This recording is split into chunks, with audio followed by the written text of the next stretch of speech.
Welcome to Resource Live. My name is Amy Kimberlane, and I'm a registered dietitian and diabetes care education specialist. Today, we're talking game day eats. The big game is approaching, and I know that some people may watch the game for the game, but let's be honest, we also enjoy the food and socialization as well. So today, we're gonna tackle a few things in regards to food to help it make a healthy meal for your game day eats. A few tips to get us started. I think the biggest part that I hear in talking with people is that they don't sometimes have a plan. So first and foremost, come up with a game plan. Again, for your menu, I think it's really important to talk whether or not you're going to the party or you're hosting the party. The important thing is to really truly plan a menu. So talk with those that are coming and make sure that you guys really have a variety and balance of foods at the mix. So again, maybe somebody's bringing the protein and somebody's bringing the grain, but again, this way you don't have repeat items. And then two, we'll talk about that when it comes to desserts, maybe not having too many options. So tip number 2, I said stick to a plan and have a menu, but also be prepared. Meaning, if this is your normal routine on game day to really truly go for exercise, exercise. And I don't mean for you to exercise just so that you think you can eat more. Really truly stick to your routine and include exercise as part of the day. Another big misnomer is that some people will try and skip a meal so that they can eat more later. Unfortunately, it doesn't work that way, right? We want you to stick to your routine, have breakfast, make sure you're including your lunch. And again, these game days can sometimes range from 4 hours or more, depending on pregame and postgame festivities. So plan accordingly and know when it is that you'll be getting food. It's so important that you're not going too long without, and again, making sure to a plan to make sure there's a meal somewhere in there versus just snacking on all the snacks.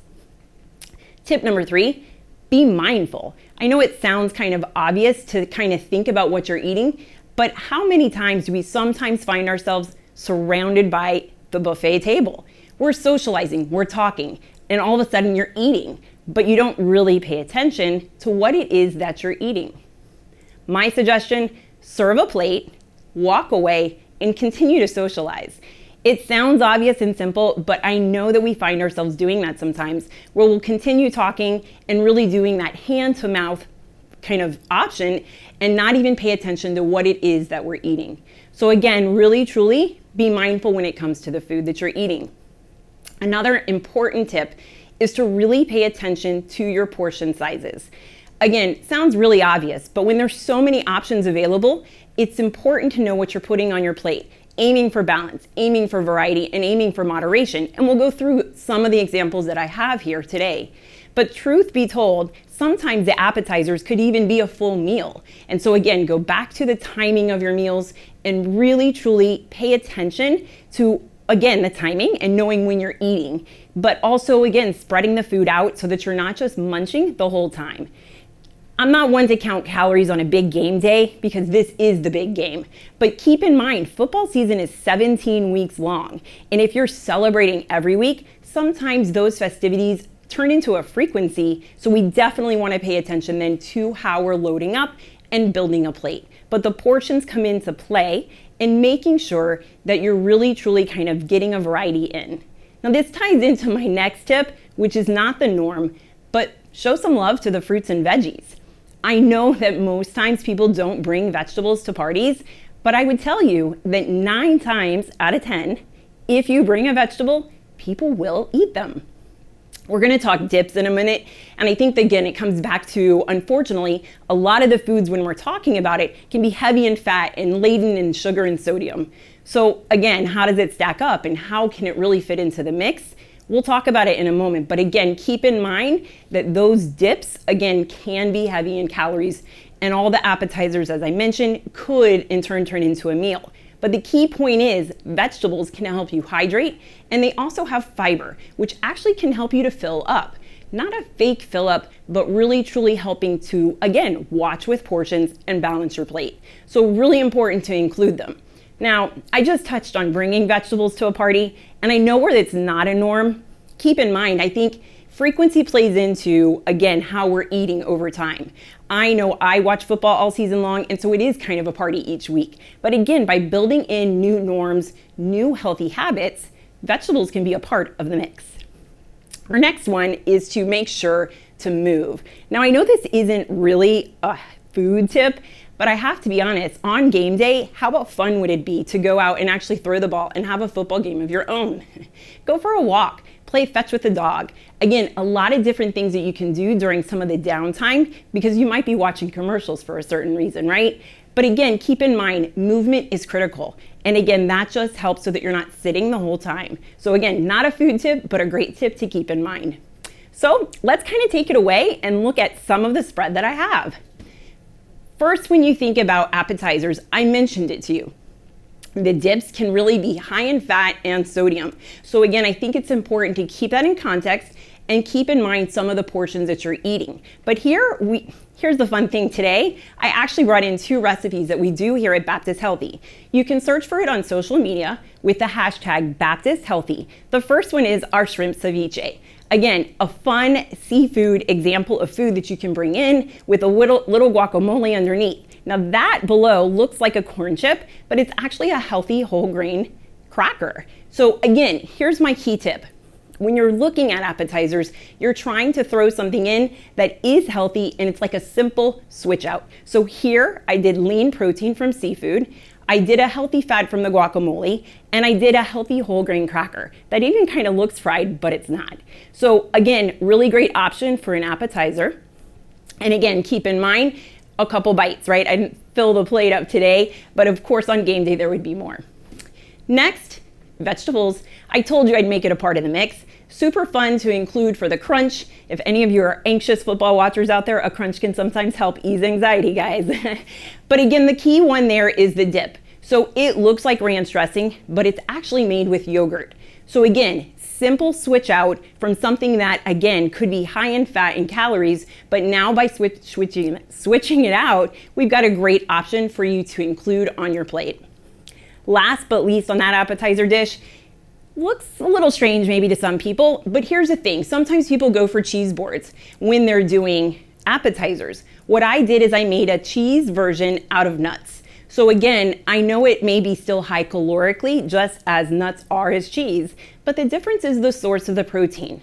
This is a plant protein versus an animal protein. So no saturated fat. Again, keeping in mind the scope of the day, everything that we're taking in, a great version of what could be a fun, festive cheese plate, but again, now you switched it out with a healthier option. And by the way, the crackers are whole grain. No one knows. But again, simple switches that we can do. We finished with appetizers, now we're moving on to the main event. Remember, like I told you, it's really important to plan the menu. Here today, I decided to do something, and all of the things that I brought today were kind of like a take on Miami popular foods. But again, I think the important part to look at is planning the menu. You know, last year I did a chili bar. I think it really depends on what you guys decide to bring. I know burgers, I know wings, I know all of those are real typical traditional football foods, but here's the key thing. Again, finding something that people like, you have all different options, all different toppings, and you're able to include them, and everybody gets to build their own bowl. So here I go. We have brown rice, we have the lettuce, we have a version of chicken that's been sauteed on our Baptist Healthy. This one is called vaca frita. So again, a traditional dish made with red meat that we did with chicken to switch it up and make it healthier. Again, beans, cheese, pico de gallo. Everybody gets to make their own bowl, but again, it's really healthy options from a lean protein, lots of vegetables, a whole grain, and even some protein with fiber. So again, people might question the cheese. The cheese is 2%, and it's just for something to show as a side dish, and again, not the main event. Remember, we're looking at a scope of 4 hours. How are people gonna fill up and eat, but also sustain? We've got 2 more categories to go. Desserts. I know, here I am, a dietitian showing desserts. How does that even work? I think the key point with desserts is really truly inclusion versus exclusion. And I think it's important to find your way to navigate desserts, but the truth of the matter is this. Portion is important and frequency. So yes, I brought in a 4 leches, a 4 milk cake, and then I even have some pastelitos, so a pastry with guava. The key is portions, and you can see that I actually brought in small pastries, right, versus the big. And I think it's important, even with the big, you can cut into tinier portions. So including because it's a party and festive atmosphere, but keeping in mind the frequency, right? And paying attention. That 4 milk cake that I have, you could actually cut into 16 to 20 to even 24 pieces. All desserts typically are high in calories, fat, and sugar. So we're not here on game day to talk about calories, but keep in mind, it comes back to the frequency and then also how long and portion controls that go into the desserts. Last but not least, beverages. I think it comes along with game day. It's important here, we have to hydrate. And while there may be adult beverages included, one of the tips I forgot to actually mention is looking at your calories.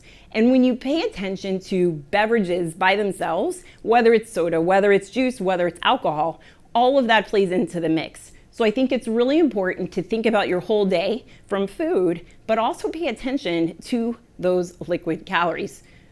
Super important and part of the mix to take into account.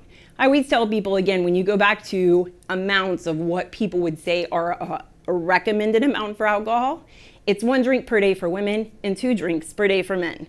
But again, keep in mind the scope of the day and how long in between you're going, and make sure to include water. All right, guys, it's almost game day. Have you prepared your menu? Have you talked to everybody and seen what they're bringing? Again, make it fun, make it festive, and again, try to create a new norm where maybe now vegetables are brought, or maybe now you think of a different kind of menu just from the options that I've shown you. Thanks for tuning in today to Resource Live. Post a comment if you have any questions. Thanks.